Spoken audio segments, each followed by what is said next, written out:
अस्सलाम वालेकुम गाइस, उम्मीद करता हूँ आप सब लोग खैरियत से होंगे।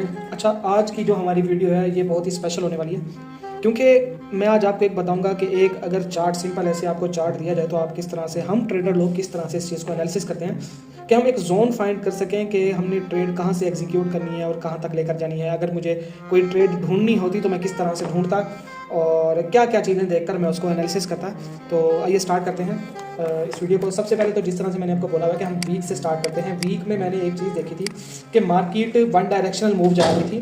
तो जब भी एक मार्केट अगर वन डायरेक्शनल मूव जाती है तो उसका ना एक ना वे होता है चलने का, जैसे कि मैं आपको दिखाता हूँ कि हमेशा मार्केट इस तरह से चलती है, pull up pull back pull up pull back, इस तरह से। मतलब कि एक ना नीचे का पुल बैक आना लाजमी होता है। अगर हम इसको पुल बैक कंसीडर करेंगे तो ज़्यादा बेटर है बनस्पत इसकी कि हम इसको क्रैश समझें।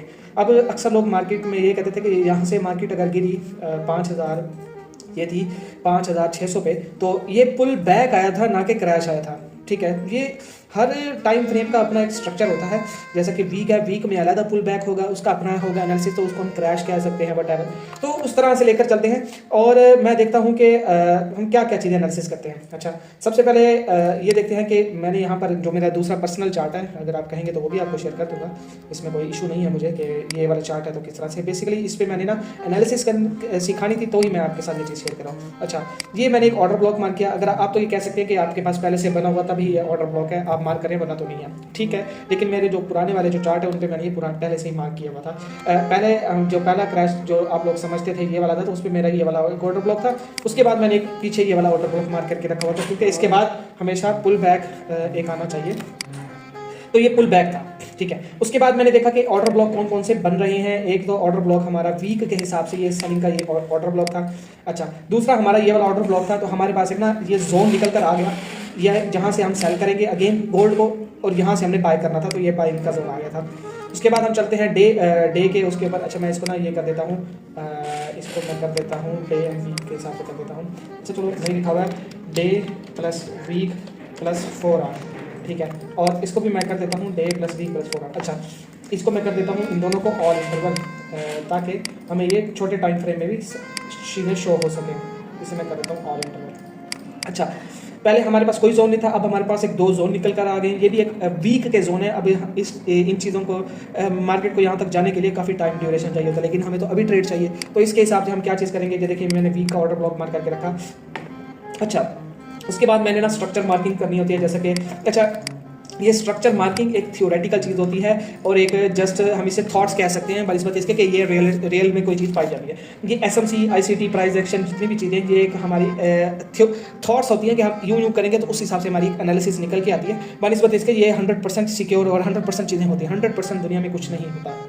अच्छा, डे के हिसाब से देखिए ये 4 आर का एक ब्रेक ऑफ स्ट्रक्चर हो गया, ठीक है, जिसे मैं एक आई बॉस कर सकता हूँ, लेकिन मैं इसे 4 आर का आई बॉस 4 आर का बॉस कह देता हूँ। क्यों? क्योंकि उसने ना एक ना लो ब्रेक किया यहाँ से, तो उसके हिसाब से अब जैसे ही ये ब्रेक आउट हुआ, तो क्योंकि ब्रेक ऑफ स्ट्रक्चर नीचे का हो गया, तो मैं इसको एक फिबोनाची लगा देता हूँ कि मैं अगेन यहाँ से, जैसा कि मैंने वीक के जोन में आपको बताया था कि यहाँ से एक मैं सेलिंग एक्सपेक्ट कर सकता हूँ। लेकिन गोल्ड ज़्यादातर न्यूज़ पर भी चलता है, लेकिन टेक्निकल भी ज़्यादा चलता है। तो टेक्निकली ये चीज़ें ज़्यादा चलती हैं बनस्पत इसके कि न्यूज़ ये चीज़ें बात की होती हैं, ठीक है। उसके बाद मैं देखता हूँ कि और क्या क्या चीज़ें मैं मार्क कर सकता हूँ। अच्छा, ये तो हो गया वीक का जोन। अब मैं वीक को, इसको मैं कर देता हूँ डे प्लस 4। अब मैं इन चीज़ों को ना रिफाइन करूँगा। अच्छा, ये वीक के अंदर मुझे 2 ऑर्डर ब्लॉक मिल रहे हैं, 2 या 3 मैं ऑर्डर ब्लॉक फाइंड करने की सोचूंगा। ये ऑर्डर ब्लॉक था, दूसरा मेरा ये ऑर्डर ब्लॉक था, जहाँ से मैं अगेन एक सेलिंग की एक्सपेक्ट कर सकता हूँ। जब मार्केट यहाँ पर आएगी और 4 आवर का चेंज ऑफ करेक्टर देगी, तब जाके मेरा एक जोन निकल कर आएगा। अच्छा, डे प्लस 4।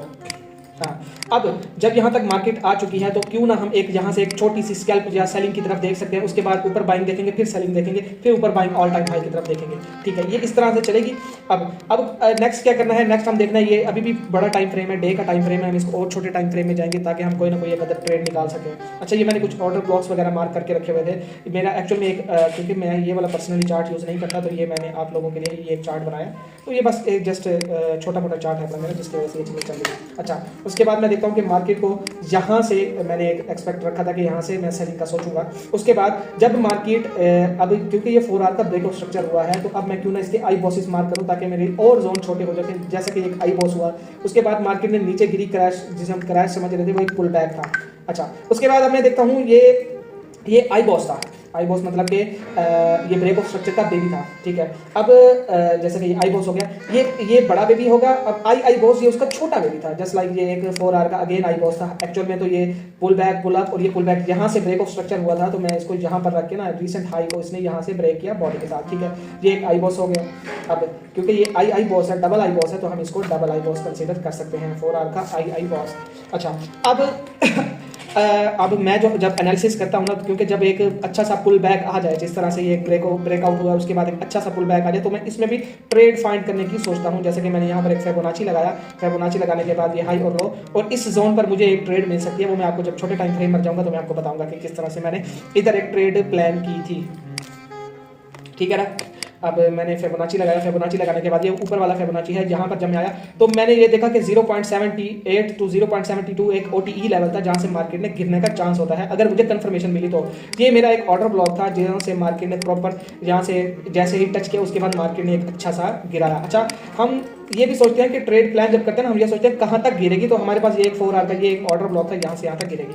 अच्छा, अब जब मार्केट, क्योंकि हमेशा हम लेफ्ट साइड पर देखते हैं, क्योंकि लेफ्ट साइड पर देखेंगे तभी हमें चीज़ें मिलेंगी बनस्पत इसके कि हम राइट साइड पर, क्योंकि राइट साइड अभी कुछ बना ही नहीं है, जैसा कि मुझे नहीं पता कि आगे क्या होने वाला है, लेकिन लेफ्ट साइड से मुझे ये पता था कि मार्केट ने यहाँ से गिरना है और मार्केट गिरी।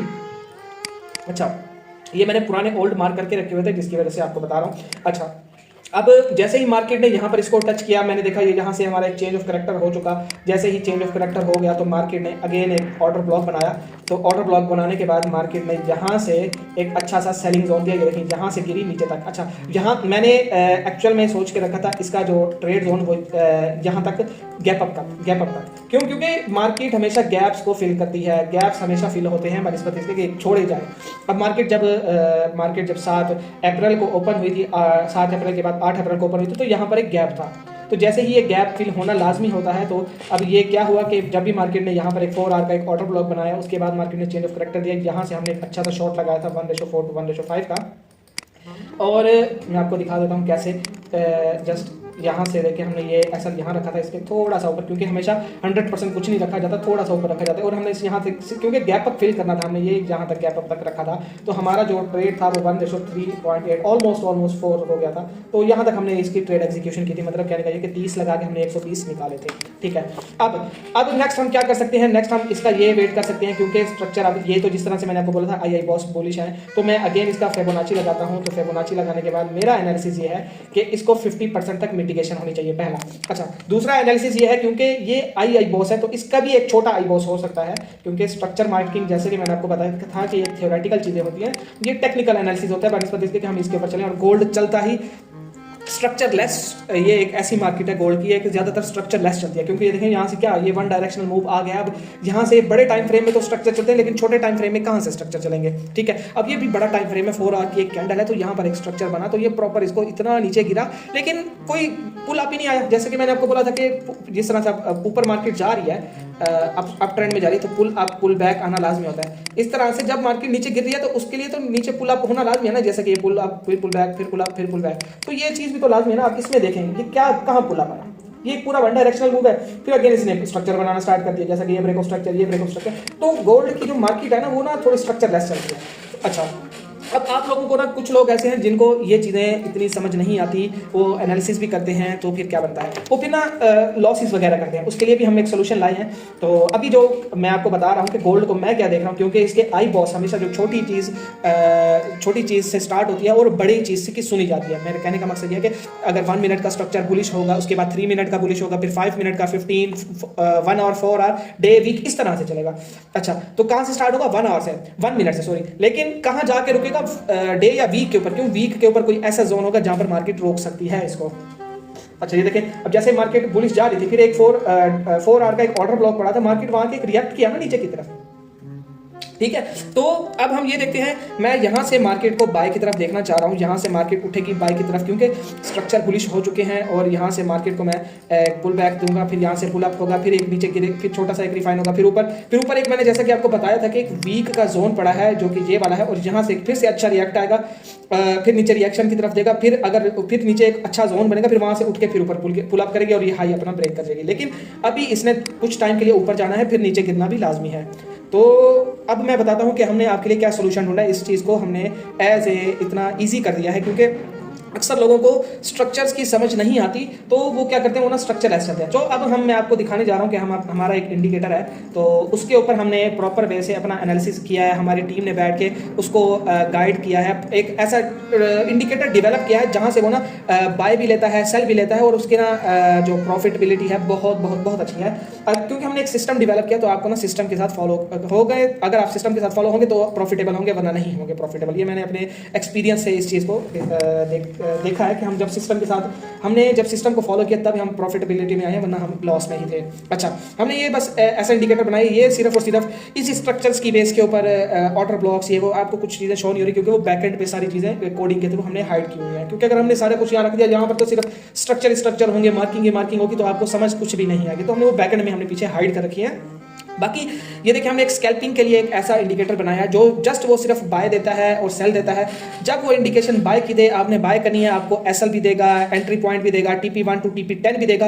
अक्सर औकात TP10 भी हिट होता है। अगर आप में पेशेंस है, आप TP10 ले सकते हैं, आप TP10 लें। अगर आप में पेशेंस नहीं है तो उसके लिए भी हमने एक अच्छा सा आपको वे बताया हुआ है। जैसे ही मार्केट को जैसे कि एंट्री पॉइंट से स्टार्ट होती है, जैसे ही TP2 पे हिट हो तो आपने अपने एसएल को ट्रेल करके TP1 पर ले आए, ताकि आप कुछ पिप्स काम कर सके, कुछ पिप्स घर लेकर जा सके। अच्छा, कुछ पिप्स मतलब ये नहीं है कि 10-20 पिप्स, कुछ पिप्स मतलब ये है कि 50 से 70 पिप्स ये ऐसे हैं जहां से मार्केट आपको यहाँ तक TP1 से TP2 के दरमियान दे देती है। फिर जैसे ही TP2 से TP3 की तरफ आपने फिर एक एनालिसिस करनी है कि हाँ, फिर अपने एसएल को ट्रेल करके यहाँ तक लेके आए, ताकि अपने TPs को सीखे और करें। अच्छा, अब कुछ हर ट्रेड सक्सेसफुल नहीं होती, क्योंकि हम मार्केट जो बनी हुई है वो 100% किसी चीज़ का रिजल्ट नहीं देता। कोई भी इंडिकेटर है, चाहे आप हमारा यूज़ करें, हमारे लाइव स्ट्रीम को देखें ना देखें, वो मसला नहीं है, लेकिन हर इंडिकेटर कोई भी 100% नहीं होता। अच्छा, मैं आपके साथ अपना चैनल शेयर करता हूँ। ये हमारा AFX टिप्स के नाम से चैनल है। कल हमने इसके ऊपर लाइव स्ट्रीम्स किए थे, और कल हमारे इंडिकेटर में मैं आपको रियलिटी बताता हूँ। हमारे कल मंडे वाले दिन हमारे इंडिकेटर ने प्रॉफिट किया, ट्यूसडे भी प्रॉफिट किया।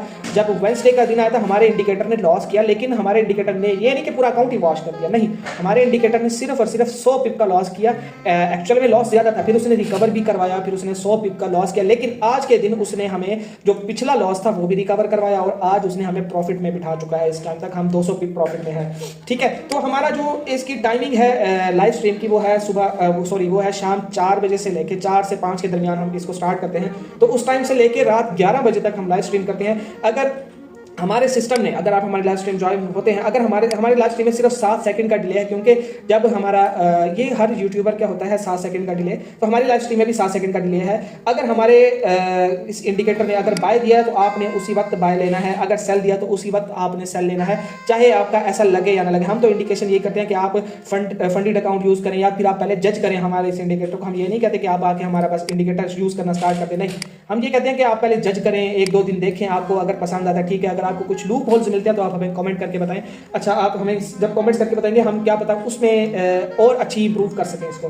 बाकी आपको अगर हमारी ये वीडियो पसंद आई है तो आप हमारी वीडियो को ज़रूर लाइक करें, सब्सक्राइब करें। और मैं ये चाहता हूँ कि आपको अगर एनालिसिस सीखनी है किसी भी पेयर्स के ऊपर, आप कहते हो कि मुझे अब हर पेयर्स के ऊपर एनालिसिस कर लेता हूँ, ऑलमोस्ट मैं दिखाऊँ तो मैं इस टाइम 19 मार्केट के ऊपर कर रहा हूँ। तो अगर आपको इसी तरह से एनालिसिस सीखनी है तो आप मुझे कोई एक पेयर के बारे में बताएं, मैं आपको उस पेयर के एनालिसिस बताऊंगा। आप कमेंट करेंगे, मैं आपके कमेंट को ज़रूर आपको रिस्पांस दूंगा, एज सून एज पॉसिबल मैं आपको रिस्पांस दूंगा। तो इजाज़त दीजिए, अल्लाह हाफिज़।